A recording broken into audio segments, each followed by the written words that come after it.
Please remember to like, comment, subscribe, and share. In the description of this video, you can find my compiled link. Through there, you can find ways to support the channel, my other social media, and more. I hope you enjoyed this video, and thank you for watching. How's it going, everybody? CJ here, back with another video. We're doing a first thoughts today. This first thoughts is on Hazezon, Shaper of Sand. I'm super excited about this commander. I love lands. I love land style decks where you have lands coming in and out of your graveyard, and boom, we have Naya lands that's focused around deserts. Really cool. Plus Desert Walk, love that. Hoping that there's going to be a new card that lets you turn lands into deserts. That would be sweet. And whenever a desert enters the battlefield under your control, you make 2 soldiers, 2 sand warrior tokens. Really cool. Love this. I'm going to definitely be building this deck. And the categories I'm going to be talking about for this deck are deserts, of course. I'm going to mention all the deserts that are currently in Magic. I'm assuming that we're going to get some more in this set, but they haven't been revealed yet. Additional lands, because playing an additional land each turn seems fantastic with this commander, since you'll be able to sacrifice a land, play it from your graveyard, sack it again, play it from your graveyard. That seems great. Additional ways to sacrifice lands, because a lot of deserts do have ways to sacrifice themselves or other deserts, but there's more efficient ways to sacrifice lands and different abilities you can get off of doing that. Landfall Triggers, you can have a lot of lands entering the battlefield from your graveyard specifically, but a lot of lands entering, so extra Landfall Trigger seems good. A nice token strategy, stuff that works really well with the Sand Warriors, and just a bunch of one-off cards. So we're going to start off with the deserts. So we're starting off with Cradle of the Accursed, one of the deserts that has a sacrifice ability on it, so you can make a zombie. There's the original desert, which is a pretty interesting card, just old card. You have Desert of the Fervent, Indomitable, and True. All of these have cycling, so you can cycle them and then play them from your graveyard, which is pretty nice. Dunes of the Dead, a desert that if you sacrifice it, you get to make a 2/2 zombie, which is really good in this deck. Endless Sand seems pretty interesting. You have Grasping Dunes, Hashep Oasis, just a pump spell on a land. Hostile Desert, a man land, so you can activate it, chump block or something like that. It dies next turn, you can play it from your graveyard, do the same thing over and over again. That seems pretty sweet. Painted Bluffs for fixing. Ramanop Ruins, this card was good enough to get banned in Standard. It's not that great in Commander, but it could close out the game in a pinch. Scavenger Grounds is a fantastic way to nuke graveyards, so as long as you can get your stuff out of the graveyard that you want, you can exile all graveyards with Scavenger Grounds, which seems pretty sweet. Sheffet Dunes is nice. Sunscorched Desert seems like a great land to be sacrificing over and over and over again, because it can deal 1 damage every time it enters. And then Survivor's Encampment, a way to turn a creature into mana fixing, kind of.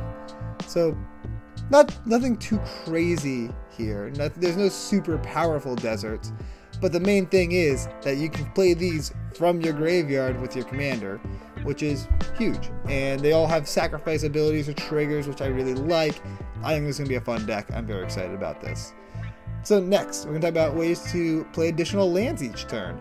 You have Ancient Green Warden, probably the best card for this deck because it doubles up on all your landfall triggers as well. Fantastic. You have Azusa, playing a lot of extra lands each turn. Druid class lets you play lands and it gains you some life. You have Dryad of the Elysian Grove, fixes your mana as well. Exploration, awesome card. Mina and Den, Oracle of Moldiah, and Wayward Swordtooth. All of those seem like auto includes. You're going to want to play additional lands each turn because you're going to be sacrificing these lands and playing them from your graveyard over and over and over again. So the more you can do that, the better. The more lands you can play each turn, the better. Next, talk about additional ways to sacrifice lands. Nahiri's Lithoforming. This card is kind of like a Scapeshift style effect. It seems pretty sweet in the deck. Just sacrifice a bunch of deserts, flip until you hit a bunch of lands, put them into, or flip into a bunch of lands, put them into play, then you can replay those deserts from your graveyard. You have Constant Mists, just a way to literally just protect yourself. So if somebody tries to swing at you, you just sacrifice a land and cast Constant Mist. Boom, no damage. It comes back to your hand.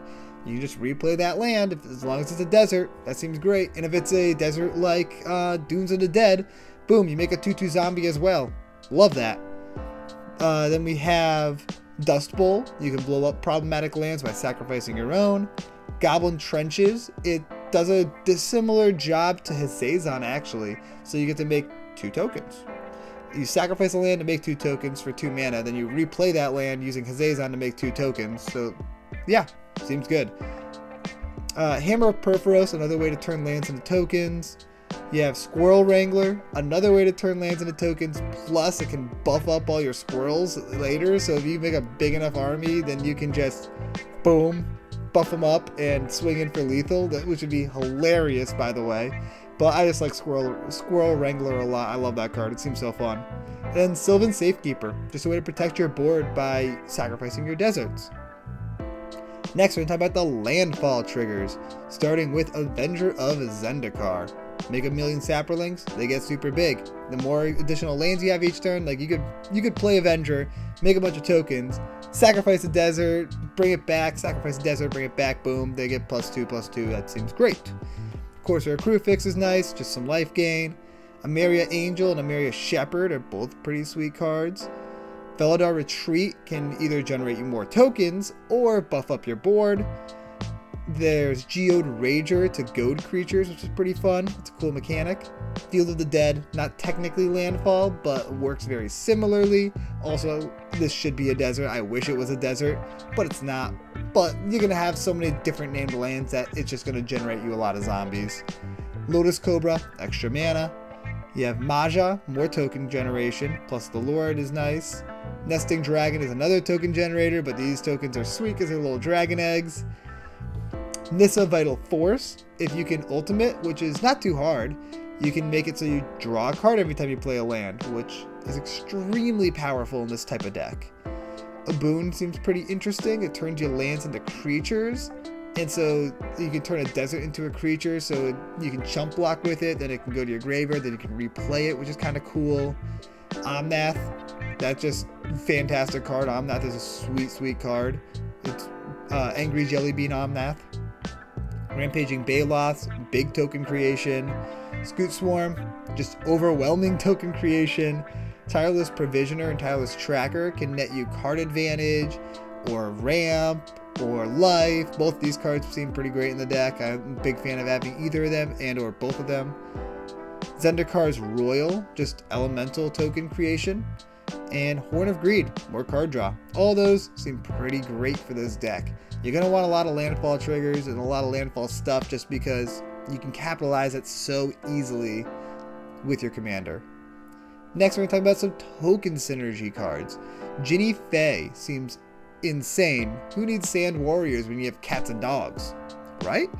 Rabble Rousing, you're going to make a big token board state. You attack with everything. You just double up your tokens. That seems awesome. Love that.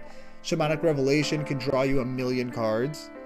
Idol of Oblivion can draw you consistent cards. You have Jaheira, so you can turn your tokens into mana dorks. Love that. Super cool synergy.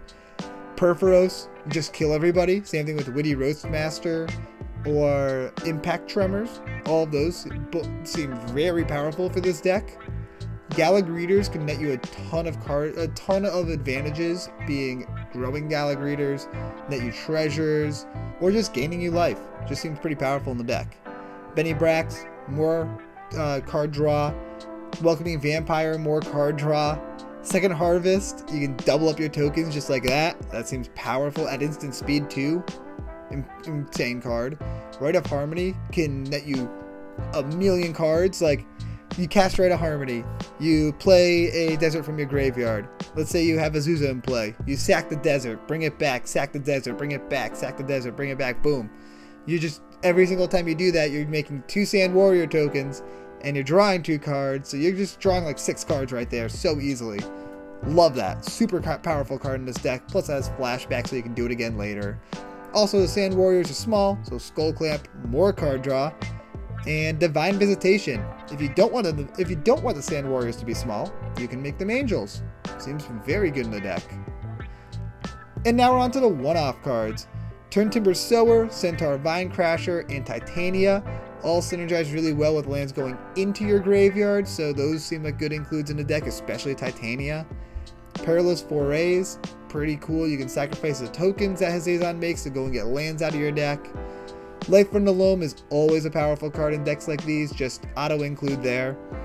Hour of Promise, Sheffet Monitor, Crop Rotation, Elvish Reclaimer, all of these can get you deserts out of your deck very easily and put them into play. So those seem like pretty good includes for this deck. Anything that can tutor out specific lands seems nice.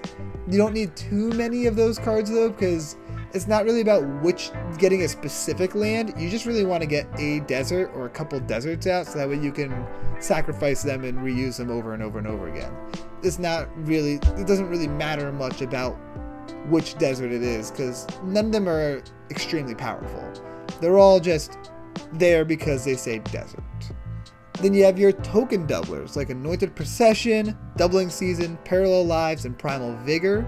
This is a big time token deck for sure. Lots of landfall creatures and stuff have token creation. Your commander's got token creation. Double that up, you're sitting pretty. Living Twister is a pretty good way to get deserts into your graveyard. If you don't have a sacrifice outlet, you can discard to deal direct damage, which is kind of cool. You can have a backup plan with Crucible of Worlds and Ramen Up Excavator, just to make sure that you'll be able to play your lands from your graveyard if somebody kills Hazezon a bunch of times or something like that. Just good to have some backup. Jetmir and Craterhoof are great finishers for this deck because you're going to be going very wide. These can just end the game outright. And then Ruin Ghost. I've never seen this card before. It seems really cool in this deck. You can exile a land you control, and then it comes back into play. So you can get the land ETB, you can get all the landfall triggers, you can get the trigger off of Hazezon. It seems really interesting, and I don't know how I've never seen this card before, but it seems like it could be a good include in this deck. I like it. But that is everything I have for Hazezon, Shaper of Sand. I hope you guys enjoyed this video, and I will see you next time. Peace out, everybody.